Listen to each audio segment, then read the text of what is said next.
En nuestro programa anterior, amigo oyente, intentamos presentar una breve introducción a este libro de Cantar de los Cantares, y considerando el tamaño de este pequeño libro, fue algo bastante largo lo que hablamos. Pero para decir verdad, amigo oyente, aún no hemos finalizado con esa introducción. Antes de entrar de lleno en este texto para ver cómo se relaciona con el creyente y la iglesia, quisiéramos que usted note la historia que se nos cuenta aquí. Esto ha sido interpretado por muchas personas, y esto nos viene principalmente de las escuelas racionalistas alemanas del último siglo, cuando el liberalismo se introdujo por primera vez en la Iglesia, y esto era simplemente incredulidad. Esta gente pues trató de decir que lo que uno tiene aquí es lo siguiente, que esta muchacha sulamita había sido raptada por Salomón, y que probablemente al principio ella no quería eso, pero que luego finalmente lo hizo. Esto, estamos seguros, para un hijo de Dios que ve aquí la maravillosa relación que existe entre Cristo y la Iglesia, es algo que no se puede aceptar. Rutherford, McChaney y Moody, grandes expositores de la Biblia, indicaron que este era su libro favorito, y ellos nunca aceptaron esa clase de idea. Luego, el doctor Ironside, otro estudioso y expositor de la palabra de Dios, dijo que al leer este libro sobre el Cantar de los Cantares, que él no podía aceptar ese punto de vista, y por tanto cayó de rodillas ante Dios y le pidió una interpretación. Y en el día de hoy nosotros vamos a compartir con ustedes esa interpretación. No es algo nuestro propio. No queremos dar esa impresión. Queremos darle crédito a quien lo merece. Por lo menos tratamos de hacer eso. También debemos mencionar que tenemos ante nosotros ese maravilloso libro sobre el Cantar de los Cantares, escrito por A. Moody Stewart, un gran expositor bíblico, y este tampoco, por supuesto, acepta ese punto de vista expresado. Él encuentra en este libro de Cantar de los Cantares un significado espiritual maravilloso. De modo que la interpretación, es decir, la historia básica que se nos cuenta aquí, y que creemos que es necesario tener ante nosotros, sería algo como lo siguiente. Mencionamos en nuestro estudio anterior que tenemos aquí en esta historia la persona que está hablando, y esto es antifonal. Tenemos a la esposa y a las hijas de Jerusalén. Y luego tenemos a la esposa y al esposo. Pero aquí tenemos a la familia de la Sulamita.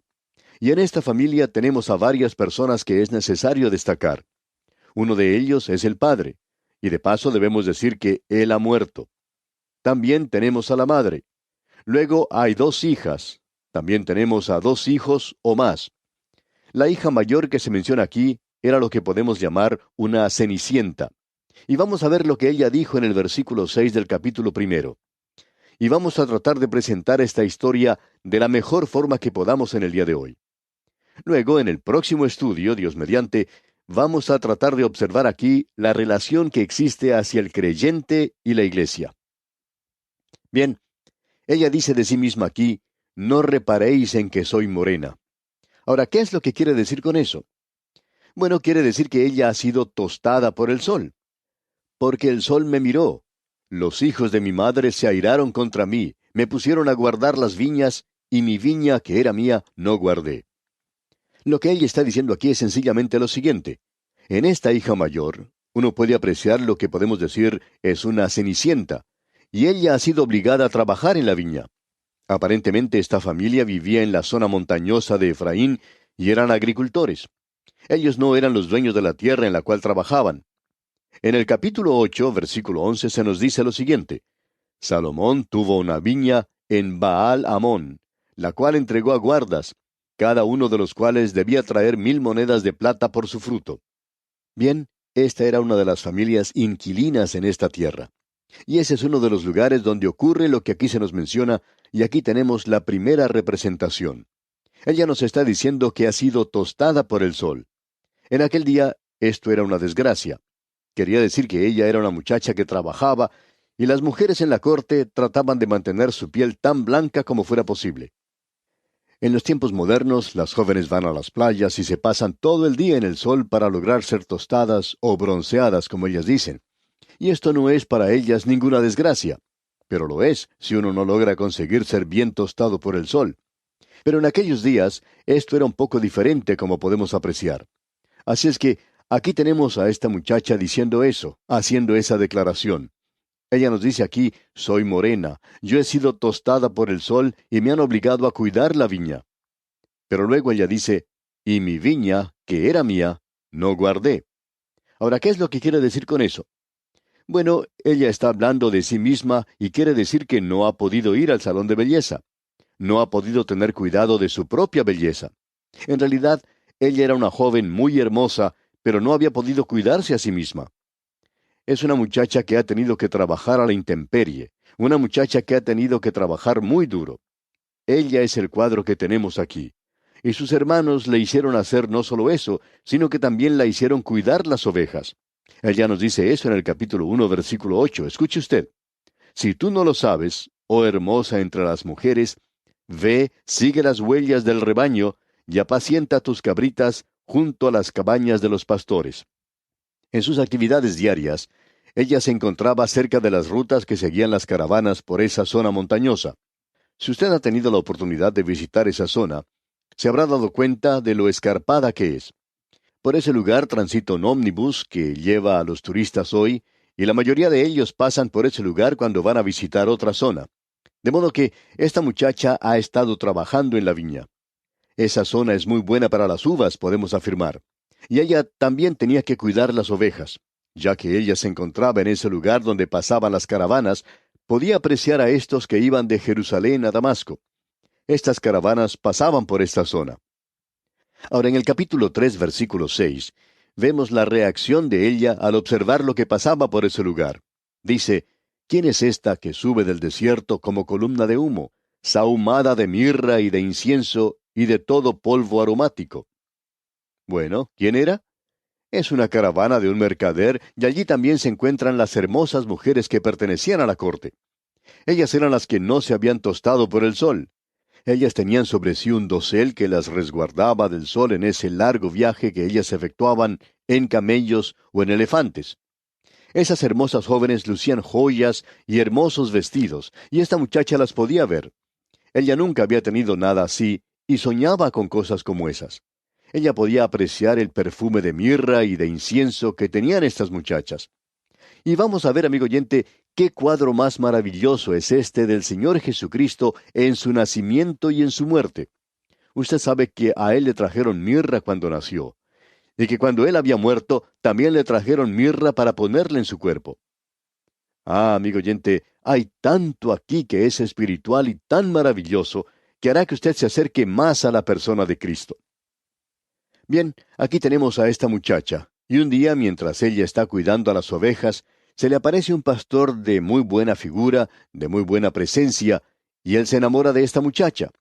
Aquí tenemos un cuadro, y nosotros no nos deberíamos adelantar a decir esto, pero este es un cuadro de Cristo y de la iglesia. Y aquí tenemos lo que él le dijo a ella. Leamos el capítulo 2, versículo 2. Como el lirio entre los espinos, así es mi amiga entre las doncellas. Cristo amó a la iglesia, amigo oyente. Él se entregó a sí mismo por ella. Y él dice en el capítulo 4, versículo 1 de este mismo libro de Cantar de los Cantares lo siguiente. He aquí que tú eres hermosa, amiga mía. He aquí que tú eres hermosa. Tus ojos entre tus guedejas como de paloma, tus cabellos como manada de cabras que se recuestan en las laderas de Galaad. Este lenguaje es muy poético, es hermoso. Y aquí tenemos en realidad que esto es un cuadro del amor de Cristo por la iglesia. Cristo amó a la iglesia, se entregó a sí mismo por ella. Luego, finalmente, ella da a él su corazón. Y en el capítulo 2, la primera parte del versículo 3, leemos, Como el manzano entre los árboles silvestres, así es mi amado entre los jóvenes. Y luego, este versículo finaliza diciendo en su segunda parte, Bajo la sombra del deseado me senté, y su fruto fue dulce a mi paladar. Cristo dijo, Venid a mí todos los que estáis trabajados y cargados, que yo os haré descansar. ¿Sabe usted, amigo oyente, lo que es en realidad el descansar en el Señor Jesucristo? ¿Es Él una realidad para usted? ¿Descansa usted en Él? Ah, amigo oyente, cuán maravilloso podría ser todo esto para usted. Aquí no estamos hablando de religión ahora, no estamos hablando acerca de una organización. Estamos hablando, amigo oyente, de una relación personal, una relación de amor con el Señor Jesucristo.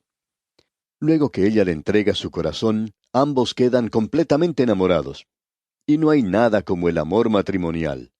Y en el capítulo 2, versículo 16 podemos leer, Mi amado es mío, y yo soy suya. Él apacienta entre lirios. ¡Cuán hermoso es esto, amigo oyente! Y esto nos demuestra aquí que existe esa maravillosa relación personal.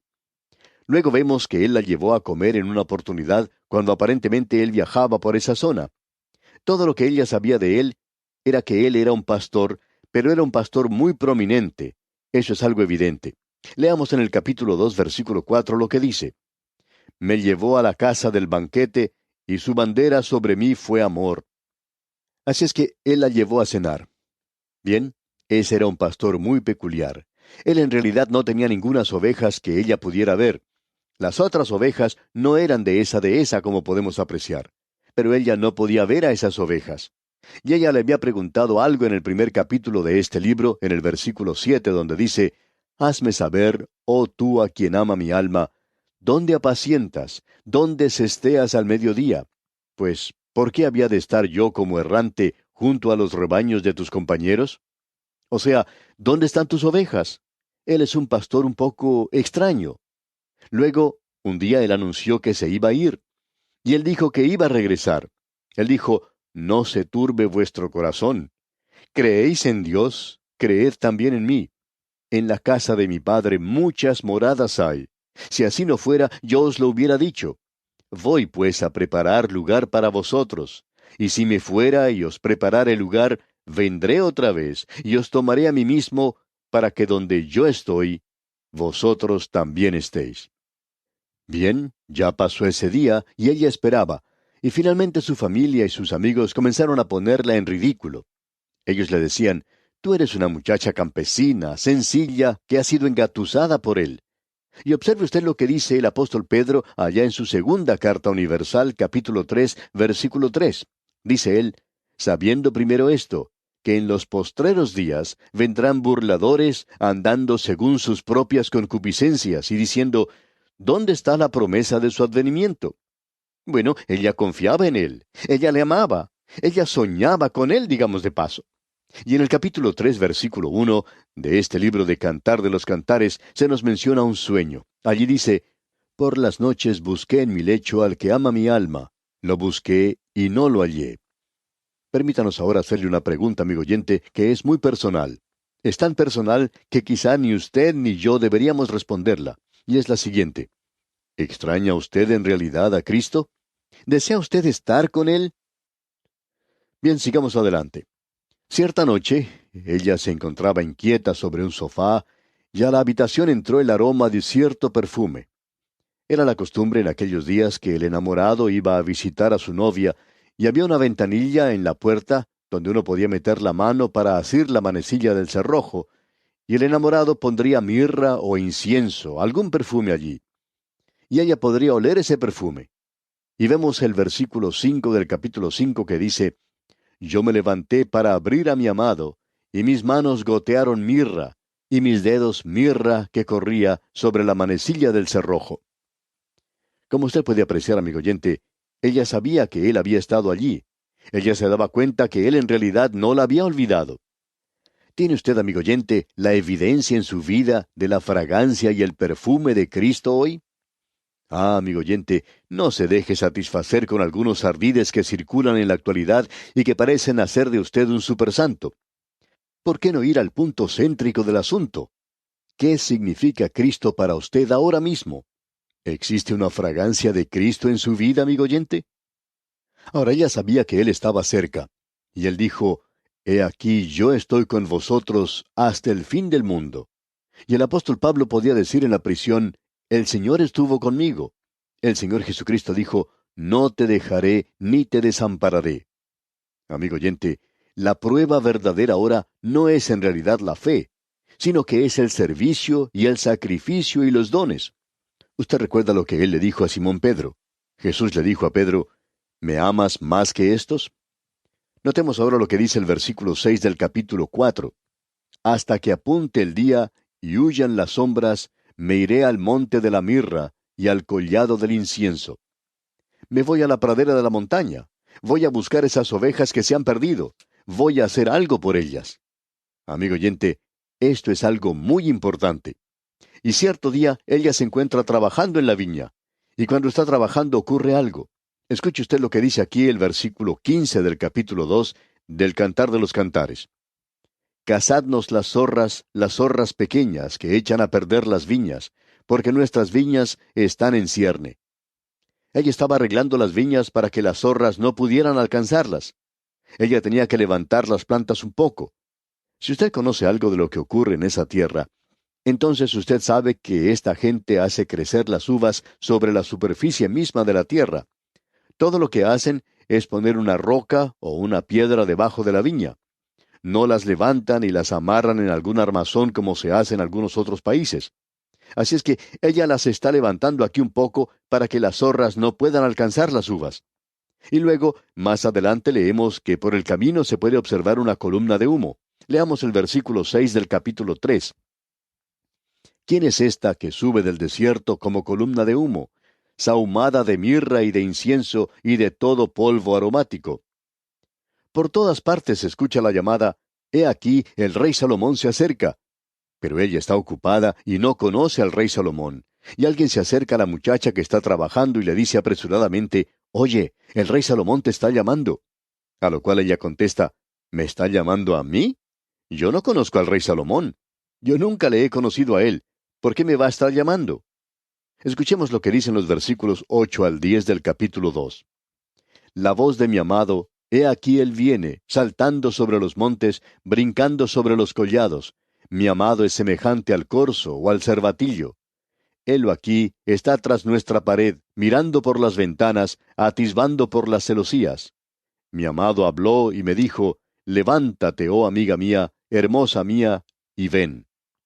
Así que ella es llevada a la presencia del rey Salomón. ¿Y sabe usted quién es el rey Salomón? Bueno, es su pastor y él la ha venido a buscar. Mis ovejas oyen mi voz, y yo las conozco y me siguen, y yo les doy vida eterna, y no perecerán jamás, ni nadie las arrebatará de mi mano. Porque el Señor mismo, con voz de mando, con voz de arcángel y con trompeta de Dios, descenderá del cielo, y los muertos en Cristo resucitarán primero. Y ella va con él porque se acerca la gran tribulación. Veamos en el capítulo 2 los versículos 11 al 13. Porque he aquí ha pasado el invierno, se ha mudado, la lluvia se fue, se han mostrado las flores en la tierra, el tiempo de la canción ha venido, y en nuestro país se ha oído la voz de la tórtola. La higuera ha echado sus higos, y las vides en cierne dieron olor. Levántate, oh amiga mía, hermosa mía, y ven. Uno de estos días Él nos sacará de este mundo. Permítanos preguntarle, amigo oyente, ¿cuánta participación tiene usted en las cosas de este mundo? ¿Quebrantará acaso su corazón si el Señor Jesucristo viniera ahora mismo y nos llevara a todos? Pensamos que hay algunas personas que están tan satisfechas aquí y haciendo tantas cosas buenas en la sociedad en que vivimos, que si Él viniera ahora, ellos irían al cielo llorando. Llorarían por todo el camino. Esa podría ser su experiencia porque tienen tantas cosas aquí. Pero Él dice en los versículos 13 y 14, levántate, oh amiga mía, hermosa mía, y ven, paloma mía, que estás en los agujeros de la peña. Allí es donde ella nos coloca a nosotros, y en las hendiduras de la peña hasta que pase la tormenta. En la segunda parte del versículo 14 leemos, en lo escondido de escarpados parajes, muéstrame tu rostro, hazme oír tu voz, porque dulce es la voz tuya y hermoso tu aspecto. Cuán glorioso es todo esto, amigo oyente. Y luego, donde comenzamos hoy, leímos, me llevó a la casa del banquete, y su bandera sobre mí fue amor. La salvación es un asunto de amor, amigo oyente. Nosotros le amamos a Él porque Él nos amó primero. Y eso es lo que este pequeño libro de Cantar de los Cantares nos está diciendo. Bien, hemos visto la historia. Y vamos a comenzar, Dios mediante, con el texto mismo en nuestro próximo estudio. Hasta entonces, pues, amigo oyente, que el Señor le bendiga, es nuestra ferviente oración.